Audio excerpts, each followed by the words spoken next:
हम ध्यान लगाएंगे। चलो तो हम पहले ध्यान लगाते हैं, उसके बाद आगे के आसनों को करेंगे। ध्यान लगाने से बहुत फ़ायदा होता है, इसलिए हम पहले रोज़ ध्यान लगवाते हैं तभी आसनों को करते हैं। ठीक है, तो सर्वप्रथम हम ध्यान लगाते हैं। ध्यान लगाने के लिए सर्वप्रथम हम पद्मासन में बैठ जाते हैं।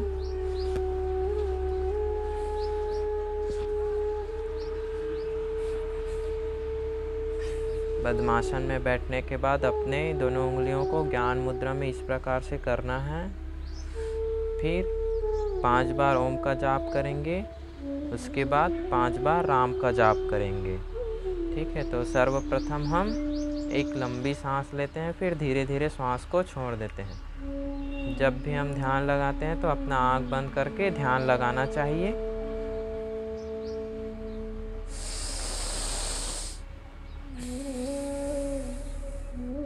एक बार और सांस लेते हैं, फिर से सांस खाली कर देते हैं।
का ध्यान लगाने के पश्चात अब हम राम नाम का ध्यान लगाएंगे। राम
का जाप किया, राम नाम का जाप किया। अब इसके पश्चात हम अपने शरीर को ढीला करेंगे। सर्वप्रथम हम अपने दोनों हाथों को आपस में रगड़ते हैं, फिर अपने दोनों आँखों के पास ले जाना है, फिर धीरे धीरे आँखों को खोलना है। अब इसके बाद अपने शरीर को ढीला करना है, तो सर्वप्रथम अपने दोनों पैरों को आगे की ओर लंबा कर लेते हैं। अपने दोनों पैरों को ढीला करते हैं, अपने पूरे शरीर को ढीला करना है। उसके बाद हम आगे के योगासन के बारे में चर्चा करेंगे। अपने पैरों को इस तरह से लंबा कीजिए और अपने पैरों को आगे पीछे, अपने पैर की उंगलियों को आगे पीछे इस तरह से करना है। फिर दायां बायां दायां बायां दायां बायां इस तरह से अपने पैरों को रोल कीजिए। जब एक तरफ हो जाए तो दूसरी तरफ से करना है।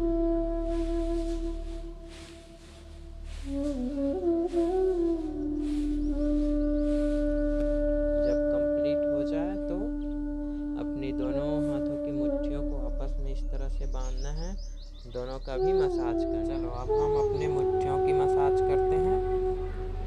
तरह से आगे पीछे कीजिए अपने मुट्ठियों को। फिर अपने मुट्ठियों को घुमाइए, कुछ इस तरह से घुमाइए। जब हो जाए तो उल्टी दिशा में घुमाइए।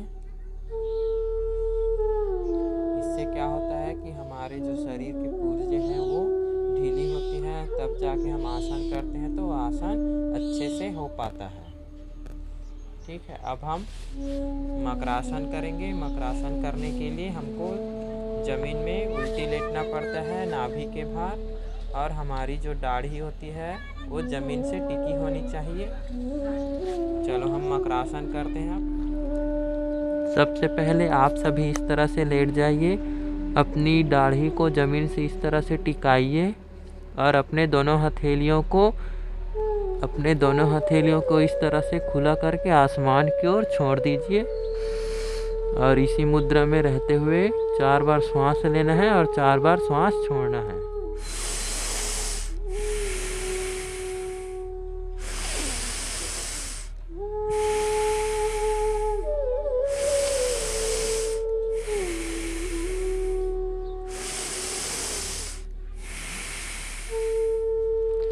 शलभासन करने के लिए हमको सबसे पहले दायां पैर या बायां पैर दोनों में से कोई भी एक पैर को ऊपर उठाना है, श्वास लेते हुए ऊपर उठाना है। फिर उसी मुद्रा में रहते हुए हमको 4 बार श्वास लेना है और 4 बार श्वास छोड़ना है। हम शलभासन करते हैं, आप लोग मुझे देखते रहिए मैं कैसे करता हूँ।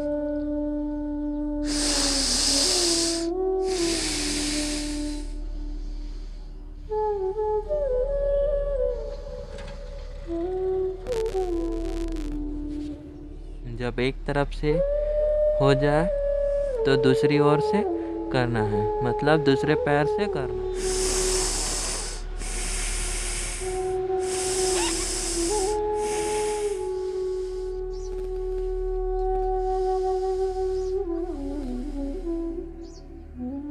जब शलभासन हो जाए तो हम पूर्ण शलभासन करेंगे। पूर्ण शलभासन करने के लिए अपने दोनों हथेलियों को इस तरह से मुट्ठी बांध लीजिए, अपने नाभि के नीचे इस तरह से ले जाइए। फिर श्वास लेते हुए अपने दोनों पैरों को ऊपर उठाना है और इसी मुद्रा में रहते हुए 4 बार श्वास लेना है और 4 बार श्वास छोड़ना है।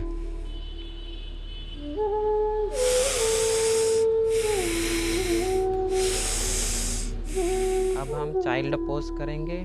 चाइल्ड पोज करने के लिए हमको बच्चे की तरह बनना पड़ता है, इसलिए उसको चाइल्ड पोज कहते हैं। तो चाइल्ड पोज में आने के लिए हमको वज्रासन में बैठना पड़ेगा। वज्रासन एक विश्राम आसन बोलते हैं इसको। चलो, वज्रासन के भी बहुत फ़ायदे होते हैं। वज्रासन करने से उसके बहुत अच्छे लाभ होते हैं, तो हमको वज्रासन भी करना चाहिए। मैं पहले वज्रासन बताता हूँ, फिर चाइल्ड पोज की स्थिति में आएंगे। फिर वज्रासन करने के लिए हमको कुछ इस तरह से बैठ जाना है।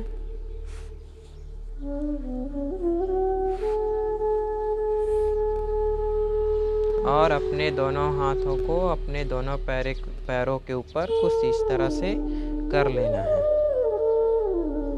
इसी मुद्रा में बैठे रहते हुए आपको सामान्य सी सांस लेना है और सामान्य सी सांस छोड़ना है। इस आसन को खाना खाने के तत्पश्चात करने से बहुत अच्छा लाभ होता है। जब भी हम वज्रासन की स्थिति में बैठते हैं तो हमारे पैर कुछ इस तरह से बंधे होने चाहिए, तभी वज्रासन का फ़ायदा हो सकता है।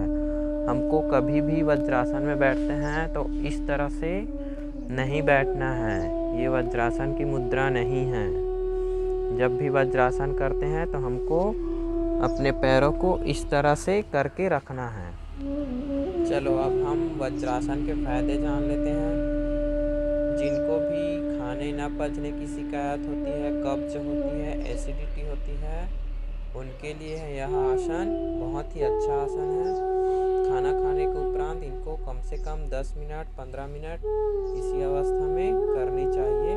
जिनको भी डाइजेशन की प्रॉब्लम होती है उनके लिए यह आसन बहुत ही लाभदायक आसन है। इनको रोज़ खाना खाने के बाद करना चाहिए।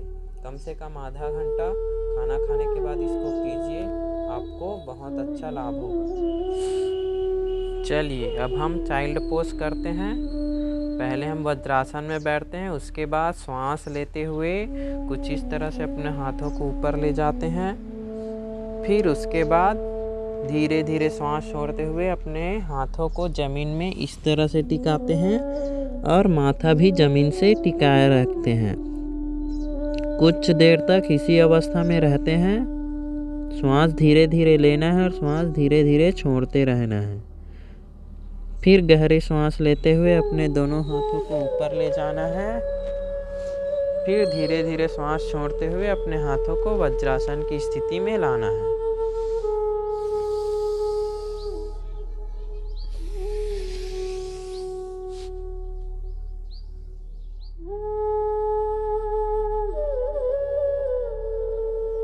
चलो अब हम चक्रासन करेंगे। चक्रासन के बहुत ही अच्छा फ़ायदा है। इस आसन को करने से हमको हमारे शरीर के जो पीछे पीठ में जो हिस्सा है ना, रीढ़ की हड्डी, वहाँ आपको बहुत ही अच्छा फ़ायदा मिलेगा। हमारी रीढ़ की हड्डी है वो लचीला बनता है इस आसन को करने से। और जिनको भी सर दर्द की शिकायत होती है उनके लिए भी यह आसन बहुत ही अच्छा है। तो चक्रासन करने से हमको सिर दर्द की समस्या दूर हो सकती है, कमर दर्द की समस्या दूर हो सकती है और हमारी रीढ़ की हड्डी भी लचीला बनती है। चक्रासन का फ़ायदा ये है कि जैसे कि हम सर्वांगासन करते हैं, भुजंगासन करते हैं, धनुरासन करते हैं, तो उनका फ़ायदा भी हमको चक्रासन से मिल जाता है। अभी तक हमने आपको शलभासन बताया है, चक्रासन बताया है, धनुरासन भी नहीं बताया है और सर्वांगासन भी नहीं बताया है। तो कल हम सर्वांगासन और धनुरासन 2 आसनों को देखेंगे। तो अभी हम चक्रासन करते हैं। मैंने आपको चक्रासन के फ़ायदे बता दिए। आप इनको रोज़ घर में अभ्यास कीजिए, प्रैक्टिस कीजिए, आपसे भी बन जाएगा। क्योंकि कोई भी आसन बिना प्रैक्टिस, बिना अभ्यास के नहीं होता है। बड़ी सावधानी के साथ कीजिए, क्योंकि हमारा रीढ़ की हड्डी लचीला बने या ना बने, लेकिन रीढ़ की हड्डी में मौत ज़रूर आ सकता है अगर आप इसमें सावधानी नहीं बरतते हैं। तो चक्रासन करने के लिए सर्वप्रथम हमको पीठ के बल लेट जाना है और अपने पैरों को मोड़ के रख लेना। इस तरह से पहले लेट जाइए, फिर अपने दोनों पैरों को मोड़िए, फिर अपने हाथों को इस तरह से रखिए, फिर अपने कमर पे जोर लगाते हुए ऊपर उठाइए और मुंडी नीचे की ओर। चक्रासन को करने से हमारी रीढ़ की हड्डी लचीली होती है और पेट की मांसपेशियों में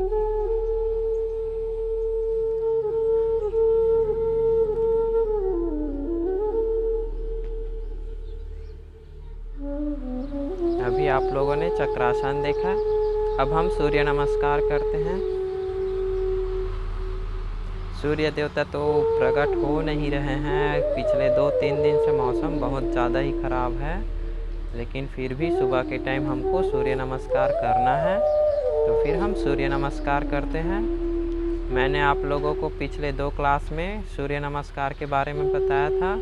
पहले क्लास में 1 से लेकर 6 सूर्य नमस्कार के आसनों के बारे में, फिर दूसरी क्लास में 7 से लेकर के 12 तक के सूर्य आसनों के बारे में बताया था। तो हमको रोज़ सूर्य नमस्कार कम से कम 12 बार करनी चाहिए। इससे हमारी संपूर्ण शरीर का आसन एक ही बार में हो जाता है। कम से कम रोज़ आपको 12 बार करनी चाहिए।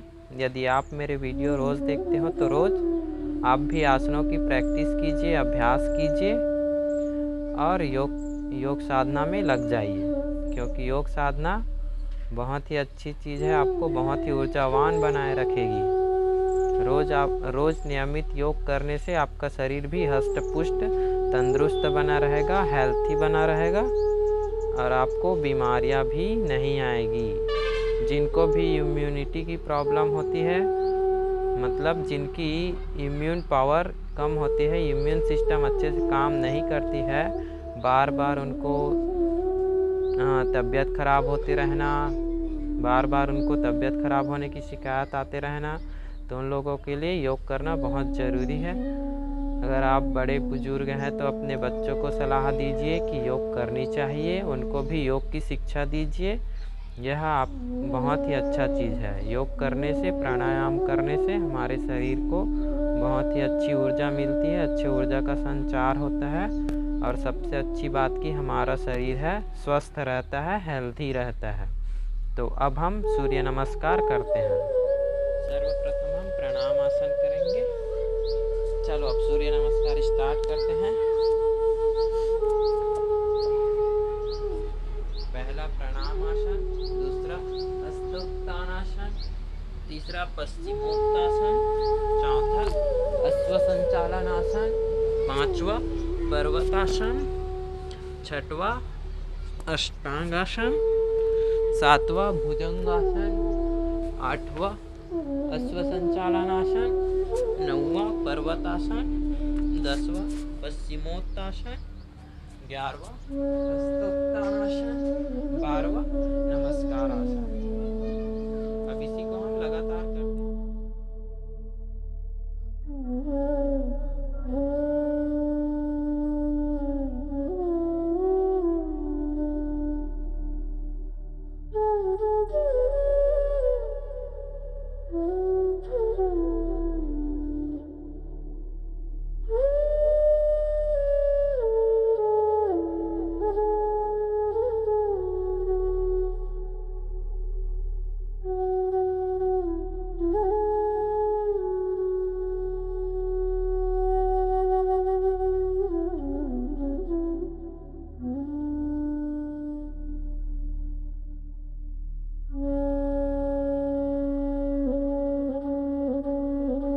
अभी आप लोगों ने सूर्य नमस्कार देखा। अब इसके बाद हम प्राणायाम करते हैं। अपनी श्वासों पे नियंत्रण। प्राणायाम का मतलब होता है अपनी श्वासों पे नियंत्रण करना। कल मैंने आप लोगों को अनुलोम विलोम प्राणायाम बताया था। और उसके बाद मैंने बताया था कि हम कपालभाति करेंगे और भ्रामरी प्राणायाम करेंगे। तो चलो हम पहले सर्वप्रथम हम कपालभाति प्राणायाम करते हैं। कपालभाति के बाद हम करेंगे भ्रामरी प्राणायाम, फिर अनुलोम विलोम।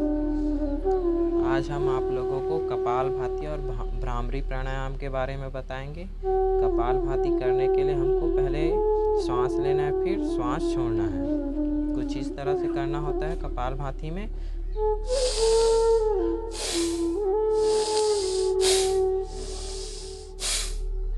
कपाल का मतलब होता है मस्तक और भाति का मतलब होता है चमक। जब इस प्राणायाम को करते हैं तो हमारे चेहरे पर एक गहरी चमक बढ़ती जाती है। रोज़ इस क्रिया को करने से हमारे चेहरे में चमक बढ़ती जाती है।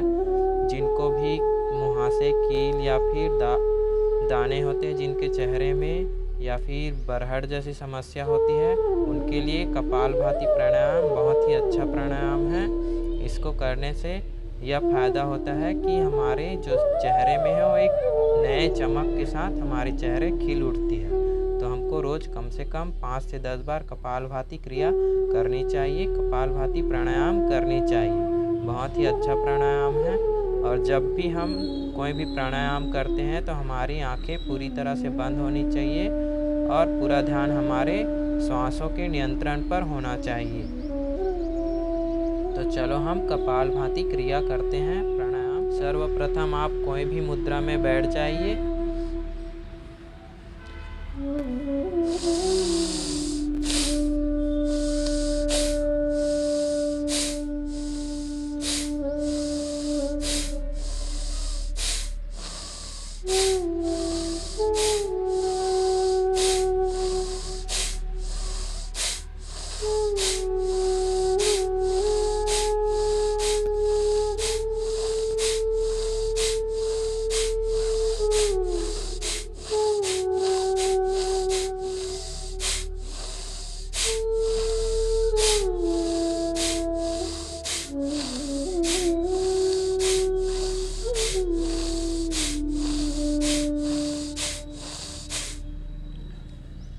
रोज इसी तरह आप कपालभाति का अभ्यास कीजिए, आपके चेहरे खिल उठेंगे।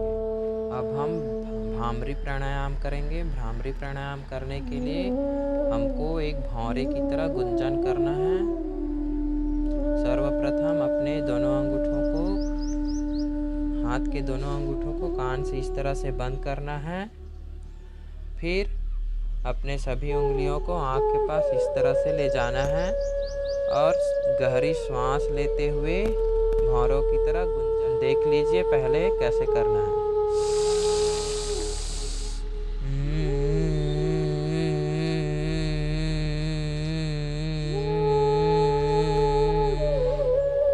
कुछ इस तरह से आपको भौरों की तरह गुंजन करना है। गले से आवाज़ निकलनी चाहिए, मुंह बंद रहनी चाहिए। जब भी हम इस प्राणायाम को करते हैं तो हमारा पूरा ध्यान इस भौरे की गुंजन पर होनी चाहिए और हमें इस भौरे की गुंजन को कान से सुनने का प्रयास करना चाहिए। इस प्रकार की प्राणायाम को करने से मन की एकाग्रता बढ़ती है, ध्यान भी अच्छा होता है, ध्यान बढ़ता है, एकाग्रता बढ़ता है, मन की शक्ति भी बढ़ती है। तो चलो हम शुरू करते हैं। जब भी हम प्राणायाम करते हैं तो हमारी आंखें बंद होनी चाहिए। अपने दोनों अंगूठों से कान को बंद कीजिए, फिर उंगलियों को आँख के पास ले जाइए, गहरी सांस लीजिए।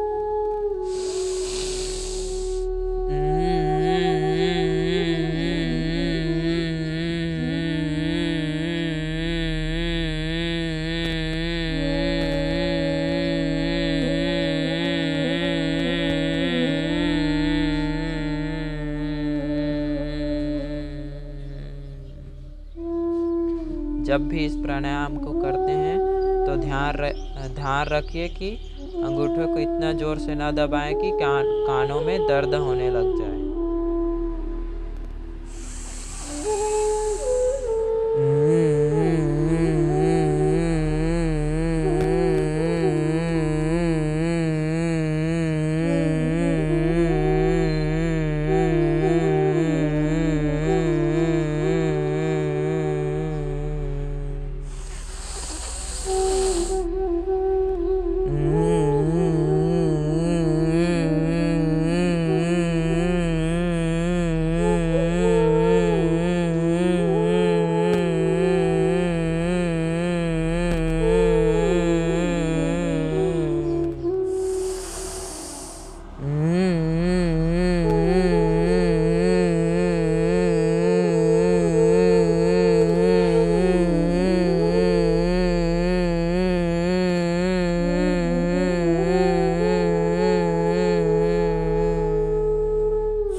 जब भी हम भ्रामरी प्राणायाम करते हैं तो गुंजन करते वक्त हमारा श्वास टूटना नहीं चाहिए, लगातार गुंजन होना चाहिए।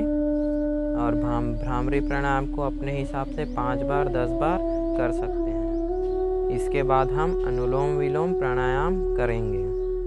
अनुलोम विलोम प्राणायाम या फिर नाड़ी शोधन प्राणायाम, ये हमारे पूरे शरीर की शोधन करते हैं, पूरी नाड़ी की शोधन करते हैं। इससे भी हमारे स्वास्थ्य को बहुत अच्छा लाभ मिलता है। जिनको भी सर्दी या फिर बलगम जैसी समस्या होती है उनके लिए बहुत ही अच्छा लाभप्रद प्राणायाम है। जितने भी प्राणायाम करते हैं, नाड़ी शोधन प्राणायाम, अनुलोम विलोम प्राणायाम करते हैं, उसमें हमारे फेफड़े को बहुत अच्छा लाभ मिलता है। ऑक्सीजन का भरपूर मात्रा हमारे फेफड़ों से होते हुए हमारे हृदय को पहुंचता है, जिससे हमारे शरीर में खून की संचरण, ब्लड की संचरण अच्छे से हो पाती है। जिस किसी भी इंसान में ऑक्सीजन की कमी बनी रहती है उनके लिए यह प्राणायाम बहुत ही अच्छा प्राणायाम है। उनको रोज़ कम से कम 10 बार इस प्राणायाम को करना चाहिए। अनुलोम विलोम प्राणायाम बहुत ही अच्छी प्राणायाम है। आप इसका अभ्यास रोज कीजिए। यदि आप मेरे YouTube चैनल के माध्यम से, ये योगा संस्कृति चैनल के माध्यम से आप योग देख रहे हैं तो बिल्कुल आप इसे अभ्यास कीजिए। घर में आप इसका अभ्यास कीजिए, आपको स्वास्थ्य लाभ में बहुत ही फायदा होगा। अनुलोम विलोम प्राणायाम करते हैं। आप सभी तैयार हो जाए अनुलोम विलोम प्राणायाम करने के लिए। कुछ इस तरह से अपने हाथों को ले जाइए।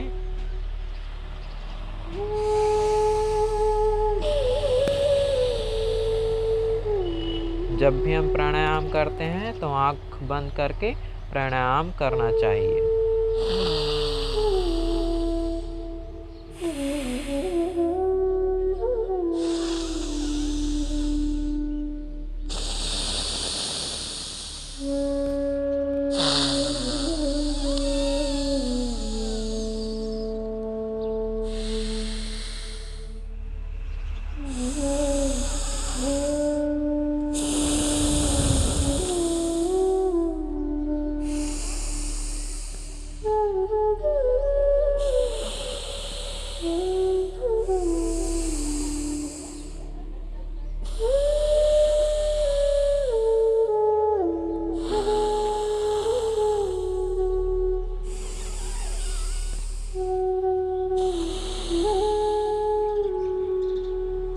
जब भी आसन प्राणायाम हो जाते हैं तो हमको अंत में लास्ट में शवासन करनी चाहिए। इससे हमारे पूरे शरीर को रिलैक्सेशन मिलती है।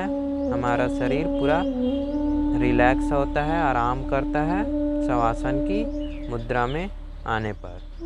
चलो अब आंखें बंद रहते हुए हमको शवासन की मुद्रा में आना है।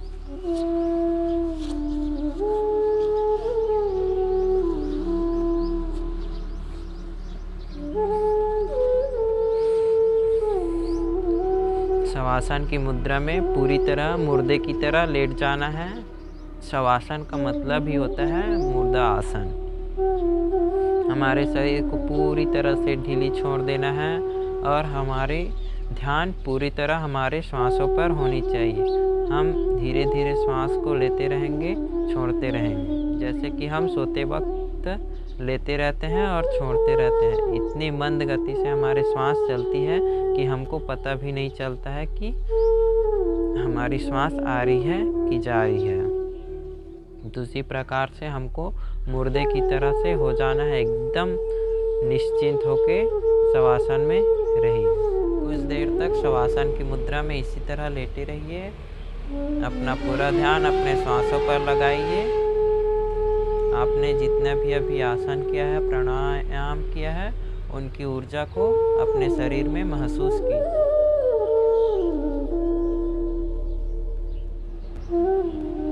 आसन करने के उपरांत, प्राणायाम करने के उपरांत कम से कम 2 से 3 मिनट शवासन की मुद्रा में रहनी चाहिए। जितने भी हम आसन प्राणायाम करते हैं उसका लाभ शवासन के उपरांत ही मिलता है। शवासन के दौरान ही हमको उस ऊर्जा का आनंद मिलता है। अपना ध्यान पैरों की तरफ ले जाइए। अब बाएं पैर की तरफ ध्यान ले जाइए। बाएं पैर की टखने के ऊपर ले जाइए ध्यान। बाएं पैर की जंघों में ले जाइए अपना ध्यान। अब अपना ध्यान दाहिना पैर की उंगलियों पे ले जाइए। दाहिने पैर के टखने पे ले जाइए।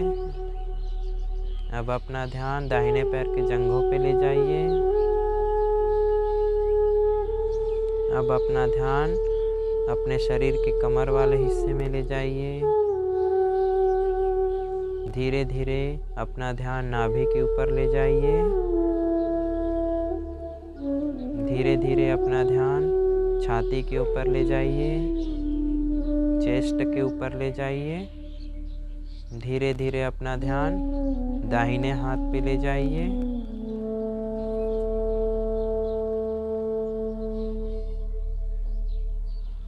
धीरे धीरे अपना ध्यान बाएं हाथ पे ले जाइए।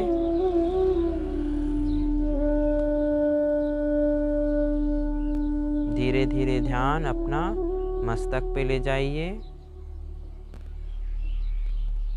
अपनी सांसों पे ध्यान दीजिए, अपनी सांसों की गति पे ध्यान दीजिए।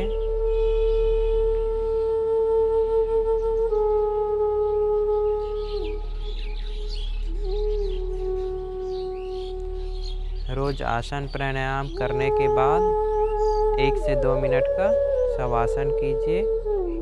इससे जितने भी आसन प्राणायाम करते हैं उसकी ऊर्जा का लाभ हमको मिलता है।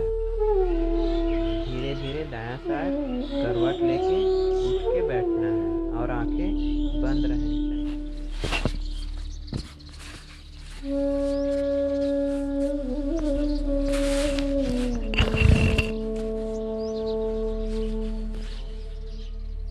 अब दोनों हथेली को आपस में रगड़िए।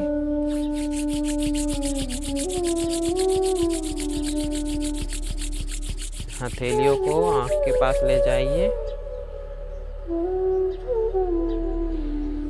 और अब अपने आँखों को धीरे धीरे खोलिए। आज हम लोगों ने भ्रामरी प्राणायाम, कपालभाति प्राणायाम और अनुलोम विलोम प्राणायाम किया है। आप सभी अगर वीडियो देखते हैं, योगा वीडियो देखते हैं, तो प्लीज़ रोज़ अपने घर में योग कीजिए, आसन कीजिए, आपको स्वास्थ्य में अच्छा लाभ मिलेगा। तो अगर आप भी योगा सीख रहे हैं, योगा सीखना चाहते हैं मेरे चैनल के द्वारा, मेरे यूट्यूब चैनल के द्वारा, तो मेरे योग संस्कृति चैनल को सब्सक्राइब कीजिए, लाइक कीजिए, शेयर कीजिए और बेल आइकन का बटन दबा दीजिए, ताकि जब भी मैं योगा का वीडियो डालूं तो आपको सबसे पहले पहुंच जाए। और आप भी रोज़ योग कीजिए, अपने शरीर को स्वस्थ बनाइए, हेल्थी बनाइए। जय गुरुदेव। आज के योगा में इतना ही। कल हम आपको और दूसरा योगा सिखाएंगे। कल हम आपको धनुरासन के बारे में बताएंगे और सर्वांग आसन, हलासन, ये 3 आसनों के बारे में बताएंगे। तो आप हमारे YouTube चैनल योगा संस्कृति में बने रहिए। जय गुरु।